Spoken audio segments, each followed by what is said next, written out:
No hay forma de escapar de ellos. Los alimentos demasiado dulces, llenos de grasas malas y ricos en energía, están en todas partes. Desde hace décadas, estos modernos hábitos alimenticios le causan problemas a nuestro cuerpo. ¿Pero qué hay del cerebro? ¿Perjudica una mala alimentación también nuestra salud mental, nuestro estado de ánimo y nuestra capacidad cerebral? Sabemos que la comida chatarra engorda, pero también puede atrofiar el cerebro. Entretanto, también los investigadores del cerebro estudian las consecuencias de nuestros hábitos alimenticios. Una alimentación alta en grasas y rica en azúcar produce cambios a largo plazo en ciertas zonas del cerebro. Esta ciencia, aún joven, revela una nueva faceta de nuestra alimentación. Con un aumento en la ingesta de grasas y azúcar, el cerebro se reprograma. Por lo tanto, lo que pasa por nuestra cabeza también depende del contenido de nuestro plato.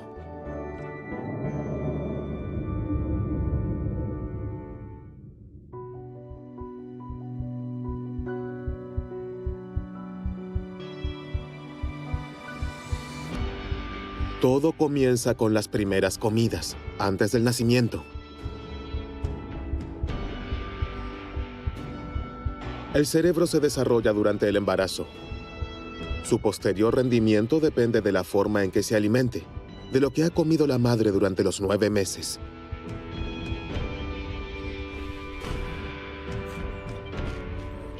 Hace tiempo que se conocen las consecuencias de una mala alimentación para la salud del feto. En la actualidad, en Australia, los científicos se ocupan también de los efectos de la alimentación en las funciones cerebrales. Felice Jacka es profesora en la Universidad de Melbourne. Estudió el comportamiento de miles de niños después de haber observado los hábitos alimentarios de sus madres en un amplio estudio de 23,000 mujeres embarazadas. Seguimos de cerca qué comida chatarra y alimentos procesados industrialmente comían y qué alimentos saludables, nutritivos y ricos en fibra.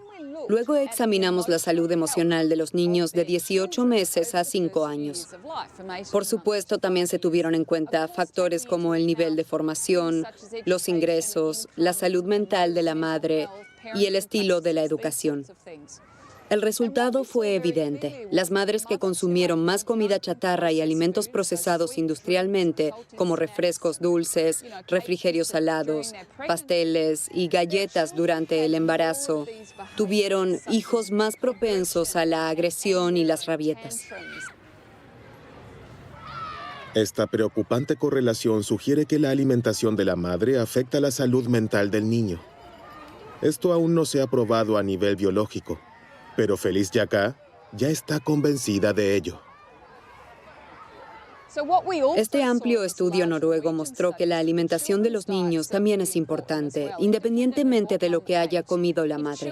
Los niños que comían demasiada comida chatarra y muy poca comida saludable a menudo mostraban un comportamiento furioso o agresivo, pero también dolor, miedo, inquietud y pesadillas. Desde entonces, las conclusiones de Felice Jacka han sido confirmadas por estudios en España, los Países Bajos y Canadá. Los investigadores del cerebro ven la causa en una ingesta excesiva de azúcar y grasas, pero también en una alimentación desequilibrada. Los alimentos procesados industrialmente y la comida chatarra, que a menudo carecen de nutrientes, no proporcionan lo que necesita el cuerpo, y especialmente las neuronas. En este laboratorio de la Universidad de Burdeos, los científicos están investigando los efectos de la alimentación incompleta en el cerebro de ratones.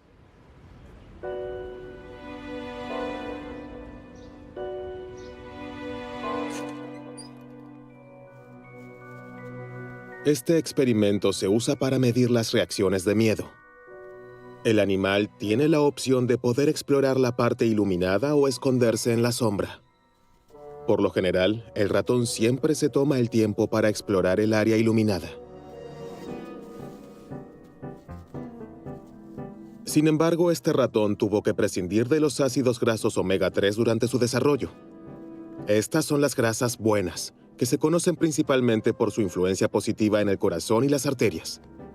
En lugar de explorar sus alrededores, el ratón se retira a un rincón oscuro que no abandona más. Está estresado y asustado. El experimento se repitió muchas veces con decenas de ratones. Para los investigadores, este extraño comportamiento se explica fácilmente. Sin ácidos grasos omega 3, el cerebro no puede desarrollarse ni funcionar normalmente, ya que nuestras células grises se componen de un 90% de grasa que el cerebro no puede producir por sí mismo. En el cerebro se encuentran junto al tejido graso las mayores cantidades de ácidos grasos poliinsaturados. Estos ácidos grasos son indispensables y como el organismo no puede producirlos por sí mismo, tenemos que ingerirlos con nuestra comida. El pescado graso, las entrañas, los aceites vegetales, las semillas y los frutos secos han sido desde hace mucho tiempo los que más aportan omega 3 a los seres humanos. Pero estos alimentos se han vuelto poco frecuentes en las cocinas de los países industrializados. La cantidad de ácidos grasos omega 3 que llega al cerebro es clave para el desempeño de sus células, pues a medida que las membranas absorben estos ácidos grasos, mejoran sus propiedades eléctricas. Las neuronas que son ricas en ácidos grasos omega 3 transmiten la señal más rápido y la red es más eficaz. En el caso de deficiencia de ácidos grasos omega 3, el funcionamiento del cerebro puede verse afectado. Grandes sectores de la población muestran una deficiencia en ácidos grasos omega 3. Por eso es importante asegurarse de una ingesta suficiente, especialmente en ciertas etapas como durante el desarrollo, cuando el cerebro necesita grandes cantidades de estos ácidos grasos. Esto también cuenta en la adolescencia, porque en esta etapa los hábitos alimenticios cambian a menudo. También en la vejez, cuando el cerebro absorbe menos los ácidos grasos omega 3, se debe aumentar la ingesta. Por eso, para que el cerebro funcione a toda velocidad, deben evitarse especialmente las deficiencias en la alimentación. Pero se debe disponer de los nutrientes adecuados y la comida debe ser variada. ¿Qué le sucede a las neuronas cuando la alimentación es pobre en nutrientes y sobre todo consiste siempre en lo mismo? El hámster europeo que estuvo extendido durante mucho tiempo aquí en las tierras bajas de Alsacia se enfrenta exactamente a este problema. Desde los años 60 hemos observado una disminución en la población de hámsters que ahora está en peligro de extinción. Al mismo tiempo, el cultivo de maíz ha aumentado cada vez más. Carolina Vold se preguntaba si la caída de la población de hámsters podría deberse al repentino exceso de oferta de maíz. Por ello, en un experimento de laboratorio, alimentó a sus hámsters exclusivamente con este tipo de grano. Durante la temporada de apareamiento, observamos trastornos de conducta en las hembras que se manifestaron en un alto nivel de agresividad y sensibilidad al ruido.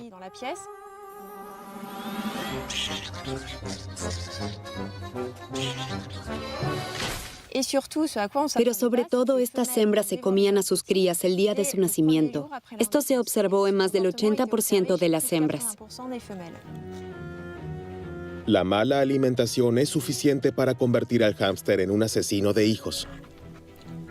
La causa es la falta de una simple vitamina.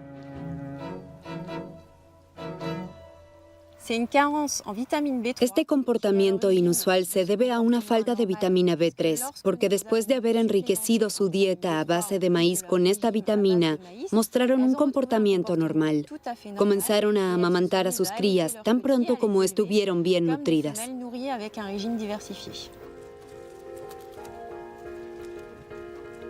El canibalismo de los hámsters es preocupante. ¿Podría una alimentación poco equilibrada y deficiente llevar también al ser humano a un comportamiento agresivo y violento?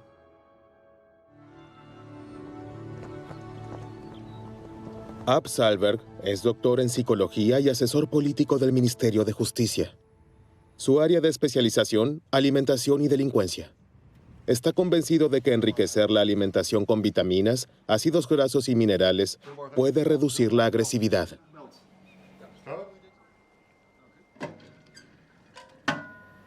Esta hipótesis es difícil de verificar en la vida normal, porque nuestro comportamiento y nuestros impulsos están determinados por numerosos factores y circunstancias.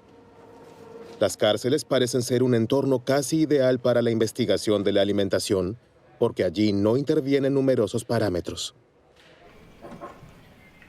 Hicimos un estudio aquí en los Países Bajos con jóvenes prisioneros en 8 cárceles diferentes.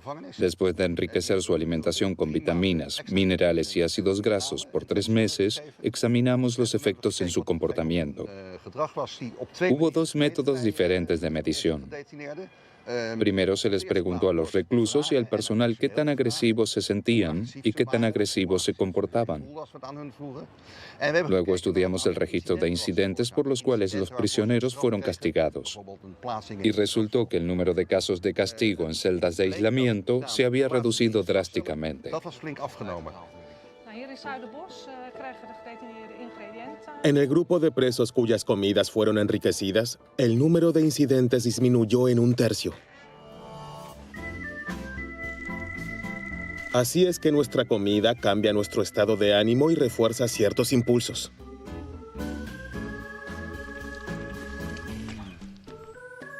Pero ¿puede la alimentación influir también en las decisiones que creemos tomar libremente?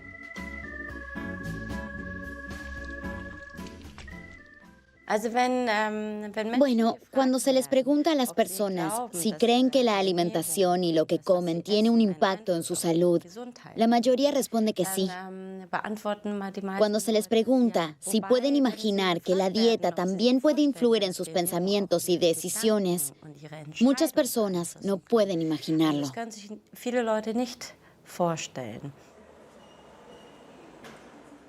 Pero eso es exactamente lo que ha demostrado por primera vez So-Yeon Park del Instituto de Psicología de la Universidad de Lübeck. Sus estudios han revelado el mecanismo por el cual la alimentación puede influenciar nuestros pensamientos. Con este fin, la investigadora desarrolló un experimento muy original. Imaginemos el siguiente dilema. El dinero sobre la mesa debe dividirse en 2 cantidades. Pero es su compañero de juego, un desconocido, quien decide esta división. Te daré 2 euros y me quedaré el resto.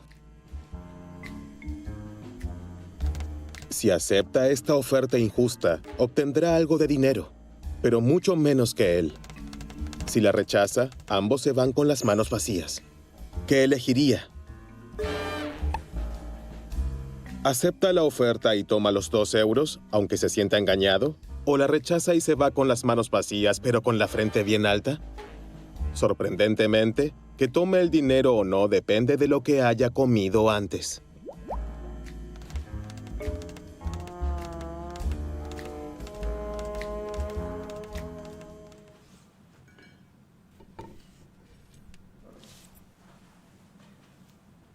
En este estudio, examinamos 24 sujetos que vinieron al laboratorio 2 veces y tomaron desayunos diferentes. Y lo que descubrimos es que la misma persona tomó decisiones muy distintas dependiendo de lo que comió esa mañana. Para los sujetos de la prueba, ambos desayunos se ven iguales. Pero en realidad, uno contiene muchas más proteínas que el otro. El único parámetro que cambia es la proporción de proteínas y azúcar. Unas pocas horas después de la comida, el sujeto de prueba debe realizar varias pruebas en el ordenador. Hoy tiende a aceptar la oferta. Su interés personal pesa más que su disgusto. Será un poco más rico al final del día. La semana anterior la había rechazado a menudo y casi no ganó nada.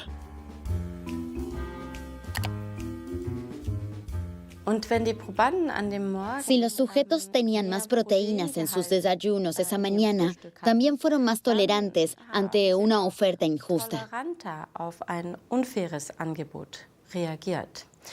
Y si tenían más carbohidratos en el desayuno, eran más sensibles a las ofertas injustas. Si el contenido de proteína es bajo, los sujetos de prueba rechazan las ofertas injustas en promedio 2 veces más. Pero ¿cómo se puede explicar este sorprendente resultado? En busca de evidencia biológica para su observación, los científicos realizaron análisis de sangre. Enviaremos la sangre directamente al laboratorio y luego la analizarán en busca de componentes hormonales y aminoácidos, especialmente las hormonas insulina, cortisol, adrenalina, ACTH, y en el caso de los aminoácidos, especialmente triptófano y tirosina.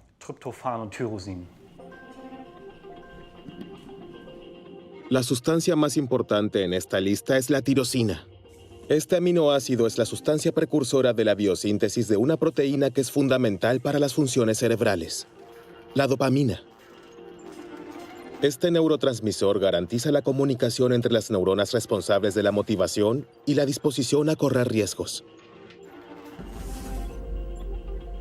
Los resultados del análisis de sangre muestran que los sujetos cuya sangre contiene más tirosina tienen más probabilidades de aceptar la oferta injusta. En pocas horas, lo que comemos provoca un ligero cambio en la química de nuestro cerebro y también en la comunicación entre las neuronas. Esto es suficiente para influir en ciertas decisiones. En el Instituto de Psicología de Lübeck continuarán los experimentos a fin de confirmar este resultado, ya que los posibles efectos son amplios.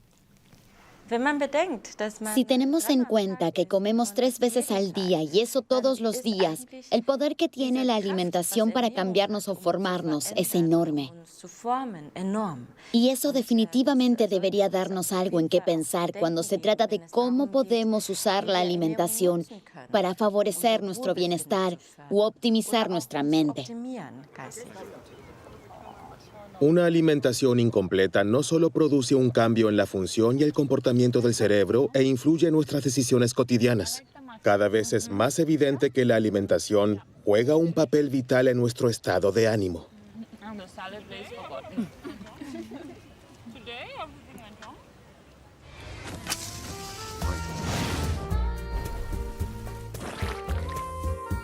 Pero ¿qué pasa con la comida chatarra rica en azúcar y grasas malas? ¿Qué pasaría si no ingiriéramos nada más que eso?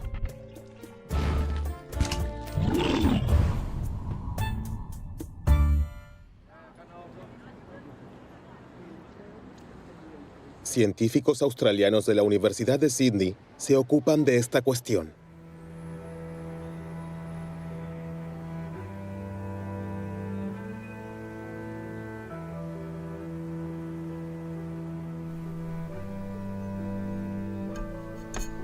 Margaret Morris dirige el único laboratorio en el mundo donde las ratas se alimentan con los alimentos producidos industrialmente que se pueden encontrar en supermercados o cadenas de comida rápida barata.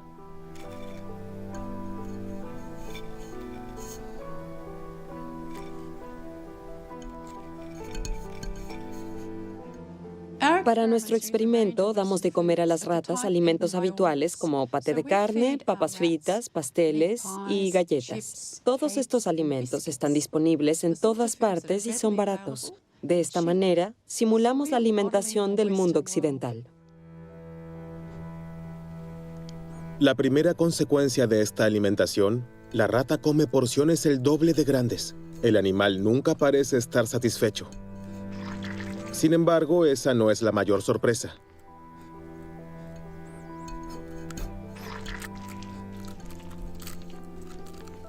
Estamos particularmente interesados en los efectos de esta alimentación en la memoria de los animales. Los medimos con la ayuda de una conocida prueba de comportamiento de reconocimiento de objetos. Para esta prueba, la investigadora coloca algunos objetos en la jaula de una rata. La rata inmediatamente comienza a inspeccionarlos porque los roedores son muy curiosos por naturaleza. Una vez que el animal ha explorado todo y ha memorizado su entorno, se aparta momentáneamente.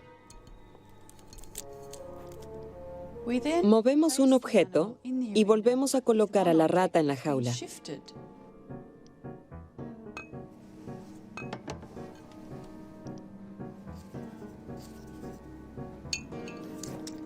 Cuando regresa, la rata pasa más tiempo examinando el objeto movido porque el otro objeto ya lo conoce. Está en su memoria.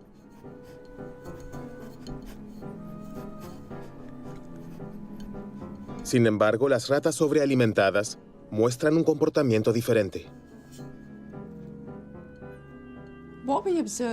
Los animales que reciben alimentos muy ricos en grasas o azucarados o ambos reconocen el objeto movido con menos frecuencia. A diferencia de las ratas sanas, dedican aproximadamente la misma cantidad de tiempo a examinar ambos objetos. Esto indica un daño en la memoria espacial.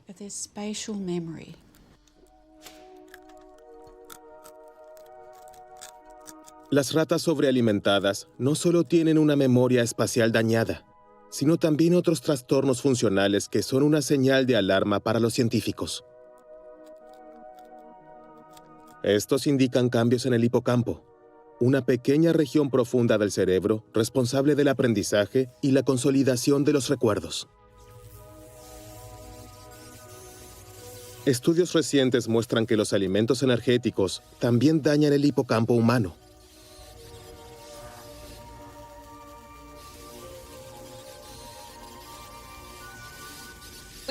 Observamos, por ejemplo, que la calidad de los alimentos afecta al tamaño del hipocampo y también al volumen de materia gris y blanca. Los primeros estudios de intervención muestran que una alimentación de 4 días con comida chatarra es suficiente para deteriorar las funciones cognitivas relacionadas con el hipocampo. Ahora, Margaret Morris está tratando de averiguar cómo los alimentos energéticos dañan el cerebro de sus ratas y reducen su rendimiento. Tiene una hipótesis. El consumo excesivo de grasa y azúcar desencadena una reacción inflamatoria que se propaga a las neuronas.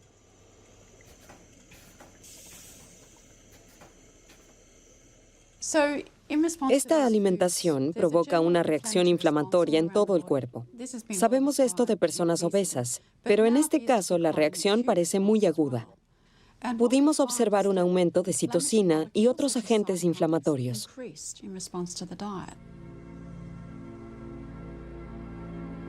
Una alimentación demasiado abundante desequilibra el sistema inmunitario. Este se defiende y desencadena una reacción inflamatoria, especialmente en el tejido adiposo. Nuestra grasa luego libera sustancias que extienden esta inflamación a todo el cuerpo. Hasta ahora, se supone que las neuronas están libres de este fenómeno porque están protegidas por la llamada barrera hematoencefálica. Esta membrana rodea los vasos sanguíneos y normalmente protege el cerebro. Creemos que esta inflamación creciente podría extenderse desde el cuerpo hasta el cerebro. Esto podría deberse a que la alimentación daña y hace permeable la barrera hematoencefálica, que de otro modo protege al cerebro de las sustancias proinflamatorias, de modo que estas sustancias se introducen en el cerebro. De esta manera, la inflamación penetra en las meninges y allí causa un fenómeno particularmente sorprendente. En su laboratorio, Sophie Layet demostró recientemente que ciertas células inmunes en el cerebro de sus ratones sobrealimentados, las células microgliales, comienzan a comerse las neuronas.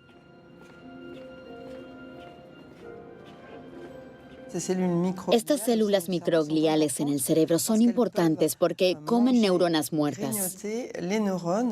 Sin embargo, si se descontrolan debido a una alimentación desequilibrada, también comienzan a comerse las neuronas vivas. Si esto adquiere proporciones extremas, contribuye de manera decisiva a la destrucción de las redes neuronales y de las neuronas funcionales que en realidad están sanas.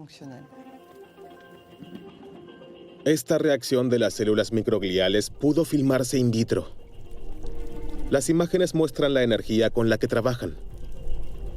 Los rojos son fragmentos de las neuronas que se comen. En el caso de un ratón obeso, su actividad aumenta frenéticamente. Ahora se sospecha que este fenómeno perjudica significativamente la función cerebral.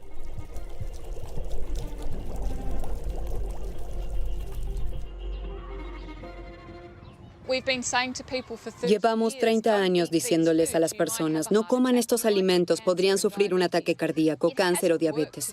Pero el comportamiento alimentario se ha mantenido igual. Si los consumidores ahora se enteran de que su alimentación es muy importante para la salud de su cerebro y la de sus hijos, es de esperar que estén más dispuestos a cambiar sus hábitos alimenticios.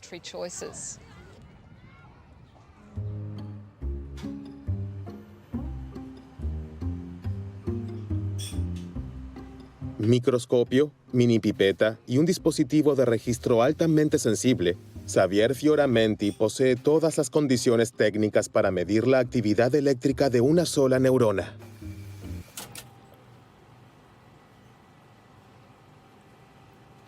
El principio es simple.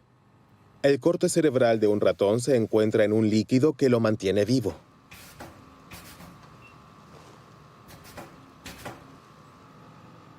El investigador acerca cuidadosamente su electrodo. Es una tarea particularmente difícil.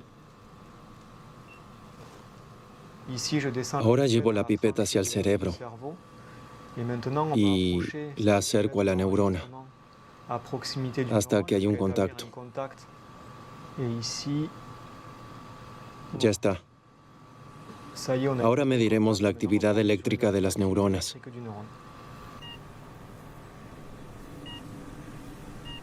Las oscilaciones hacia arriba son potenciales de acción. De esta manera, las neuronas codifican su información.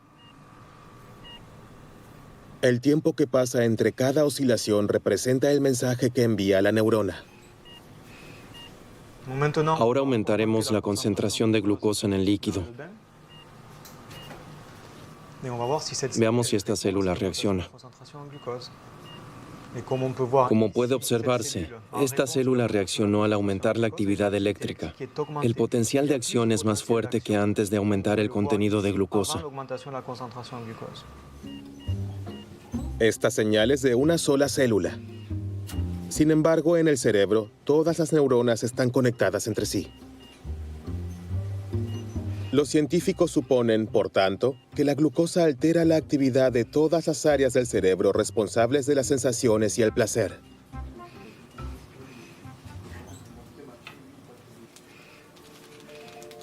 Entonces, ¿el azúcar toma el control de nuestra libertad de elección?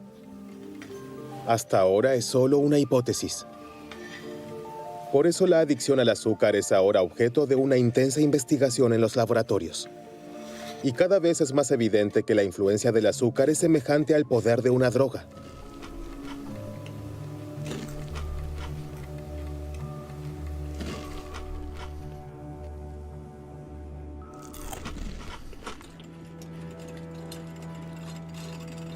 Serge Ahmed fue uno de los primeros en probar esto con un experimento muy sencillo. Primero crió ratas con cocaína y azúcar. Después de varias semanas de esta doble dieta, les presentó a los animales una opción. Aquí el animal puede elegir entre dos palancas. Una está conectada a una jeringa que contiene una droga líquida, una droga dura como cocaína o heroína. La otra palanca controla una segunda jeringa que contiene una bebida azucarada. Y se ve que el animal se decide por la bebida dulce.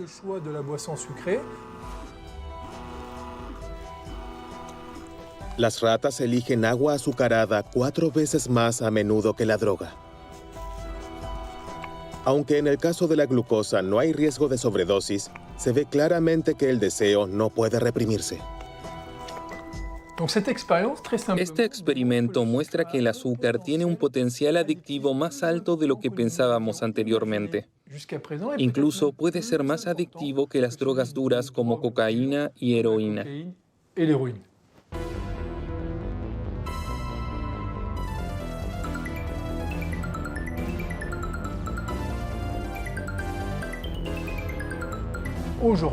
En la actualidad, nuestra nutrición es bastante desequilibrada, porque el azúcar se encuentra en una gran cantidad de alimentos. Por supuesto, esto incluye alimentos dulces, como bebidas azucaradas, pero también productos que no esperamos, como jamón o sopa. Hay muchos más ejemplos de esto. Y el contenido de azúcar de tales alimentos contribuye a que las personas se vuelvan adictas sin darse cuenta.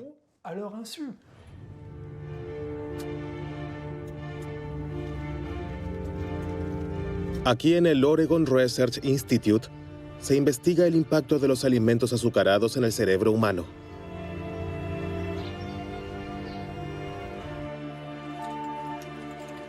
Los experimentos muestran que el consumo habitual de alimentos altamente energéticos altera los circuitos neuronales de la misma manera que lo hace el consumo de drogas. Eric Stice ha incorporado al estudio a 100 estudiantes, de los cuales la mitad comió helado regularmente todos los días, mientras que la otra mitad nunca comió helado. Todos vinieron al laboratorio a tomar un batido en una máquina de resonancia magnética, y de esta manera se les proporcionó a los investigadores una idea de su actividad cerebral. Le damos un batido de chocolate hoy y anotamos la actividad de su cerebro, en el momento en el que da un sorbo y justo antes de hacerlo. De esta manera, queremos descubrir más sobre las consecuencias neuronales del consumo de alimentos altamente energéticos. Con la ayuda de un tubo, el sujeto de prueba puede beber el batido sin mover la cabeza. Descubrimos que en el caso de las personas que nunca toman helado, el sistema de recompensa está muy activado, mientras que en los sujetos de prueba que toman helado todos los días, no pudimos observar prácticamente ninguna activación. Esto demuestra que la ingesta regular de alimentos muy altos en calorías reduce significativamente el placer del consumidor. El sistema de recompensa crea una sensación de placer. Reacciona de manera particularmente intensa al consumo de azúcar. Sin embargo, la ingesta excesiva de azúcar reduce su capacidad de respuesta, haciendo que la misma dosis de azúcar sea menos placentera en algún momento. Con su experimento, Eric Stice descubrió otro efecto que es más sutil y quizás incluso más peligroso. Al comer demasiado azúcar, el cerebro es hipersensible a las imágenes de alimentos.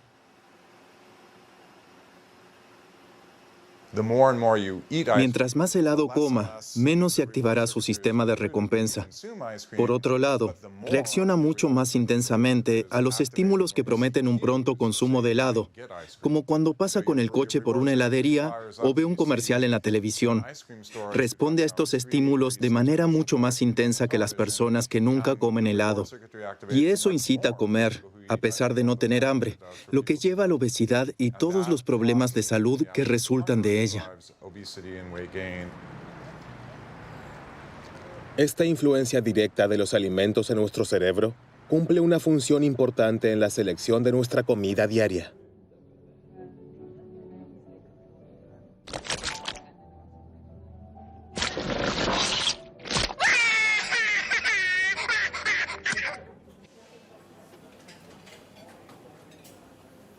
¿Qué ocurre en el cerebro en el momento que elegimos un postre en lugar de un entremés o pescado en lugar de carne?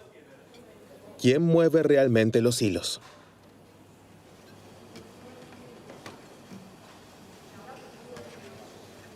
El laboratorio de Carlos Ribeiro está a la vanguardia en la investigación de nuestros hábitos alimenticios. Queremos encontrar todos los componentes, todos los genes, sustancias y neuronas que influyen en nuestro comportamiento alimentario. Para esto tenemos que observar efectos muy pequeños, apenas perceptibles. Un animal muy simple, la mosca, le permite ir por nuevos caminos y probar nuevas hipótesis.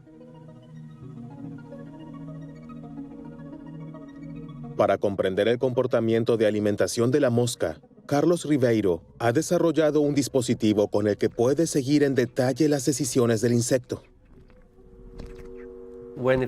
Si la mosca toca la comida, podemos medirla aquí con este sensor. Este es el mismo sensor que también detecta el tacto en la pantalla de tabletas o teléfonos inteligentes. Solo que aquí no se toca la pantalla, sino la comida. De esta manera, podemos ver exactamente si la mosca opta por proteínas o por azúcar. Pero también investigamos cómo come, en qué cantidades, con qué rapidez y con qué frecuencia. Analizamos en detalle sus decisiones que son controladas por el cerebro. Con la ayuda de esta técnica, ha demostrado que la mala alimentación tiene una influencia decisiva en el comportamiento alimentario. Por supuesto, las moscas que han sido privadas de proteínas elegirán alimentos ricos en proteínas. Sin embargo, observando más de cerca, descubrió que este no es siempre el caso. A veces teníamos moscas que no mostraban un fuerte apetito por las proteínas. Quisimos encontrar la razón y comprobamos que las moscas que no estaban interesadas en las proteínas tenían ciertas bacterias intestinales. Después de numerosos experimentos, quedó claro que el apetito por las proteínas de las moscas fue inhibido por dos bacterias intestinales muy específicas. Estas dos bacterias tienen un gran impacto en sus decisiones alimentarias.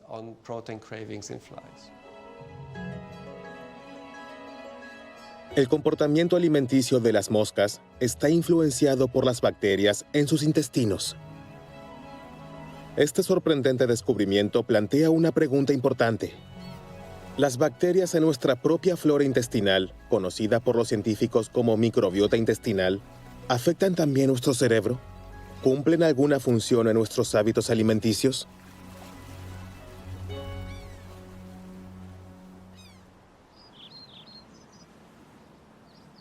En la Universidad de Cork, en Irlanda, John Cryan es pionero en el estudio de la microbiota intestinal. Logró demostrar que las bacterias intestinales también influyen en ciertos comportamientos de los mamíferos.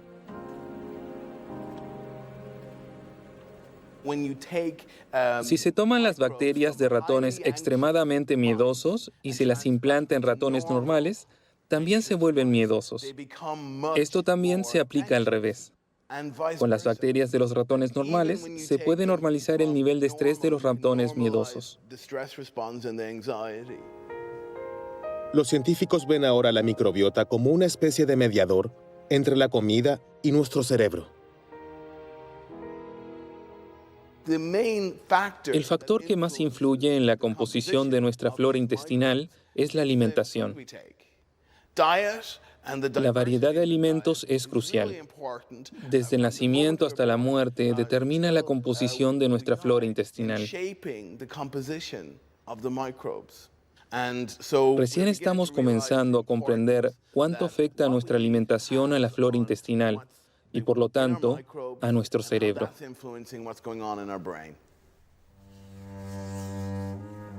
El hecho de que nos sintamos bien depende, entre otras cosas, del bienestar de nuestra microbiota.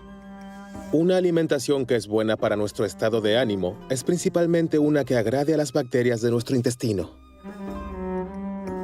A partir de este descubrimiento, surgió la idea de mimar el cerebro con la ayuda de la alimentación y promover la salud mental.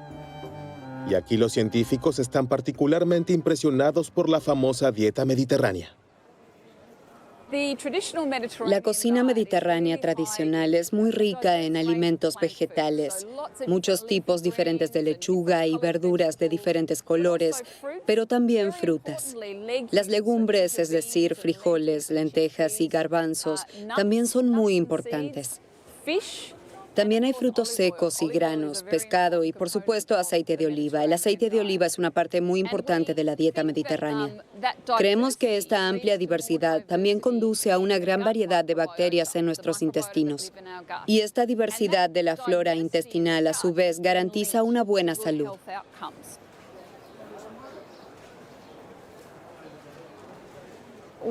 El año pasado realizamos el primer estudio de 67 pacientes con depresión severa. Recibieron ayuda de un nutricionista durante 3 meses. Al final los examinamos nuevamente y descubrimos que su cambio de alimentación estaba acompañado de una mejora en la depresión. Cuanto más estrictamente siguieron la dieta mediterránea, mejor se sintieron.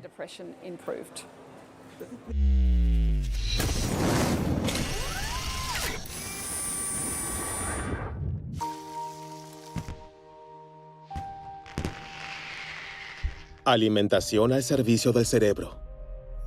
Esta idea se está imponiendo cada vez más. Los científicos ahora están siguiendo todas las pistas. Las especias que se han utilizado en la medicina tradicional india durante siglos ahora se están investigando en los laboratorios debido a sus efectos positivos en la psique.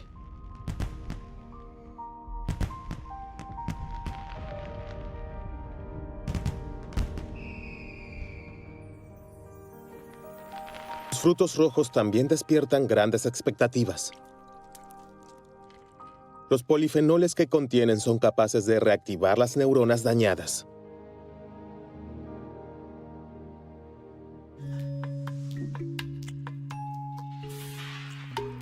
Entonces, ¿son los frutos rojos y las especias remedios milagrosos que mantienen nuestras neuronas siempre jóvenes? Aún es demasiado pronto para responder a esta pregunta. La ciencia recién está comenzando a desentrañar los misterios de esta increíble conexión entre la alimentación y el cerebro. El menú ideal para nuestras células grises aún se desconoce en gran parte. Sin embargo, una dieta variada y equilibrada que no contenga alimentos procesados industrialmente y azúcares, y que incluya muchas frutas y verduras, parece ser la mejor receta para mantener nuestras capacidades mentales. A mi abuela le gustaba decir, eres lo que comes, así que come bien. Y la ciencia comienza a reconocer cuánta razón tenía. ¿Podemos reducir la tasa de criminalidad previniendo las deficiencias en la alimentación? Es demasiado pronto para decir definitivamente que una alimentación saludable afecta nuestro comportamiento. Cuantas más barritas de chocolate comemos, mayor es la tentación, así que comemos más. Alimentamos el monstruo que llevamos dentro. Lo mejor que pueden hacer es alimentar a sus hijos de manera saludable y que no se acostumbren a esas porquerías. Acabo de decir porquería, lo siento.